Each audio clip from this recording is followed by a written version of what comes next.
दोस्तों, प्रेम एक ऐसा शब्द है जिसकी चाहत हर इंसान को होती है। हर व्यक्ति को अपने जीवन में एक ऐसे साथी की तलाश होती है जिसे वो बेइंतहा प्यार कर सके। मोहब्बत और दुनिया के रीत रिवाज, जातिवाद, अमीरी गरीबी की जंग कोई जीत जाता है तो कोई हार जाता है। संसार में सबसे बड़ा अपराध है कि एक माँ के पेट से हिंदू, मुस्लिम या दलित पैदा कर देना। मैं तो केवल इतना ही जानता हूं कि दुनिया में मानव की केवल दो ही जाति हैं, स्त्री एवं पुरुष, जिन्हें एक मां जन्म देती है।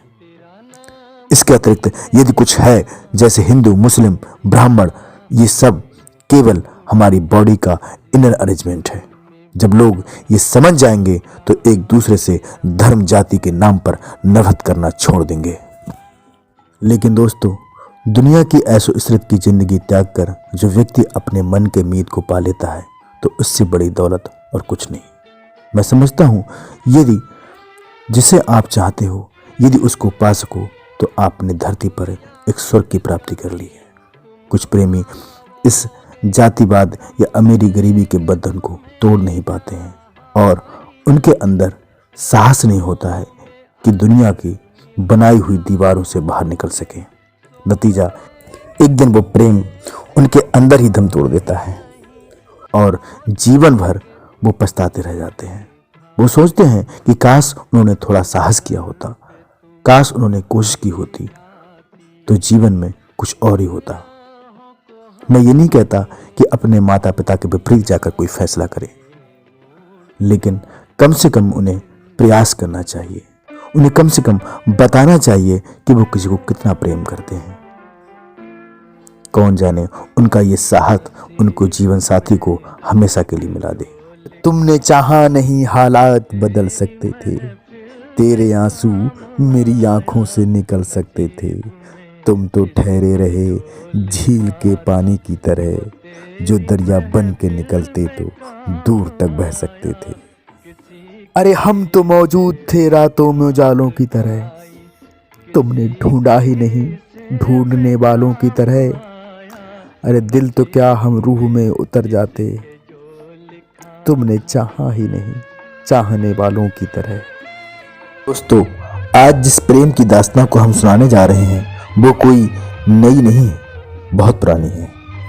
प्यार के दरिया में कूदने वाले अक्सर हीरा रांझा, लैला मजनू एवं रोमियो जूलियट की कस्में खाते हैं, लेकिन आजकल के आशिकों को इनकी सही जानकारी नहीं होती है।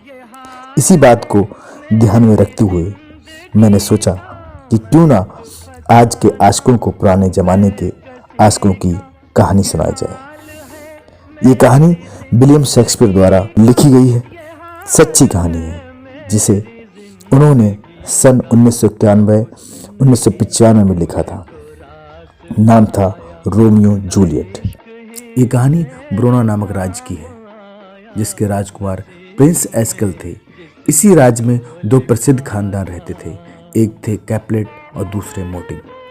दोनों खानदान हमेशा एक दूसरे को नीचा दिखाने के लिए आपस में लड़ते रहते थे। इन दोनों खानदानों की लड़ाइयाँ पूरे ब्रोना राज्य में मशहूर थीं। मोटिंग परिवार में एक रोमियो नाम का लड़का था जो एक बार कैपलेट परिवार की पार्टी में भेष बदलकर अपने दोस्त बेनवोलियो के साथ गया। वहां पर बहुत सुंदर लड़कियां नृत्य कर रही थीं। तभी रोमियो की नज़र एक बहुत ही खूबसूरत लड़की पर पड़ी, जिसे देखकर वो मंत्रमुग्ध हो गया। देखते ही देखते वो उस लड़की से प्यार कर बैठा। उस लड़की का नाम जूलियट था। वो भी रोमियो को देख रही थी।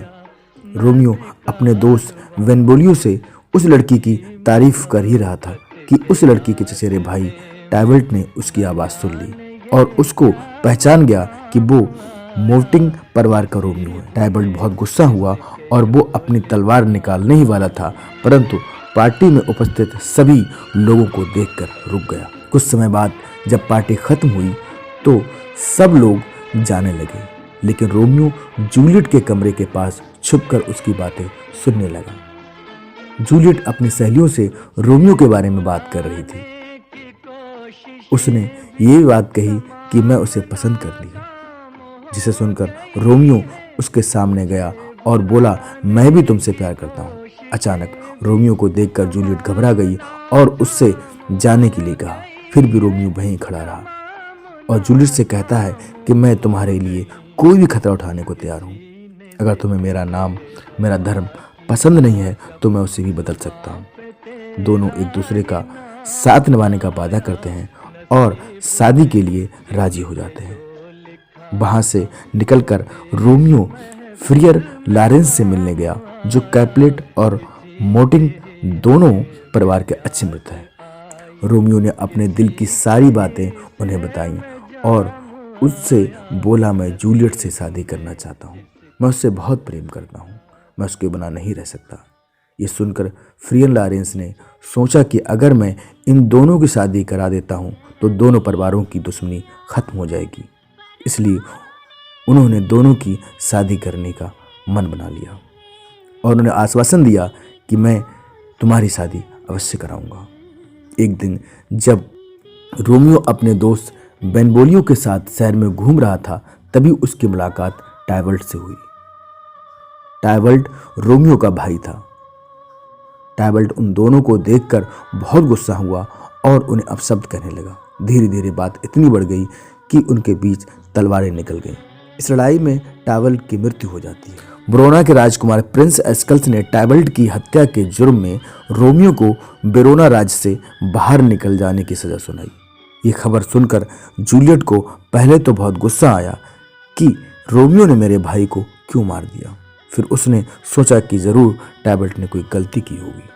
सजा होने के बाद रोमियो फिर से फ्रियर लॉरेंस के पास गया और उसने सारी बातें बताते हुए कहा कि मैं जूलियट से बहुत प्यार करता हूँ और मैं उसी से शादी करूँगा। फ्रियर लॉरेंस ने रोमियो की सारी बातें सुनकर उससे कहा, मैं तुम्हारी शादी जूलियट से अवश्य कराऊँगा, किंतु तुम राज छोड़कर जाने से पहले एक बार जूलियट से मिल लो और उसको खुद के लौट आने का यकीन दिला दो। रोमियो जूलियट के पास जाता है। वो दोनों पूरी रात एक दूसरे को देखते रहते हैं, लेकिन दोनों बहुत उदास थे क्योंकि सुबह होते ही रोमियो को राज छोड़कर जाना था। अगले दिन जब रोमियो चला गया तो जूलियट के माता पिता ने उससे बताया कि उसकी ये शादी एक पेरिस नाम के लड़के से करने का निश्चय किया गया है। जूलियट ने टाइबल्ट की मौत का बहाना बनाते हुए शादी से इनकार कर दिया, किंतु उसके माता पिता ने उसकी नहीं सुनी और कहा कि पेरिस के साथ तुम्हारी शादी इसी हफ्ते होगी। ये सुनकर जूलियट बहुत बेचैन हो गई। उसे कुछ समझ नहीं आ रहा था कि वो क्या करे। बहुत परेशान होकर जूलियट भी फ्रियर लॉरेंस के पास गई और अपनी सारी बात उसे बताई। फ्रियर लॉरेंस ने जूलियट की सारी बातें सुनने के बाद उससे कहा कि तुम अपने घर जाओ और मैं तुम्हें एक दवा देता हूँ जिसे तुम शादी के एक दिन पहले खा लेना। इसके बाद 42 घंटे तक तुम्हारी सांसें रुक जाएंगी, जिसके कारण तुम्हारे परिवार वाले तुम्हें राज के कब्रिस्तान में ले जाकर दफनाएंगे।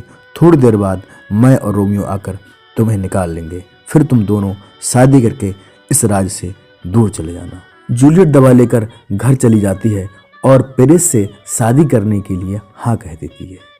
जब पेरिस जूलियट को लेने आने वाला था, उस दिन के पहले वाली रात को ही जूलियट ने वो दवा खा ली।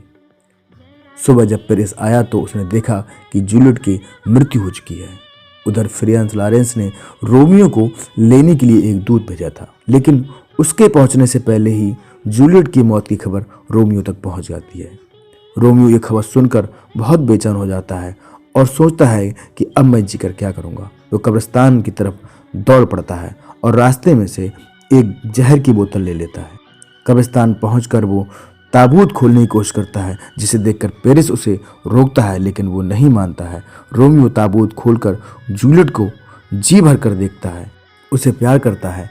फिर सोचता है कि जब मेरी जूलियट ही इस दुनिया में नहीं रही तो मैं अब जीकर क्या करूँगा।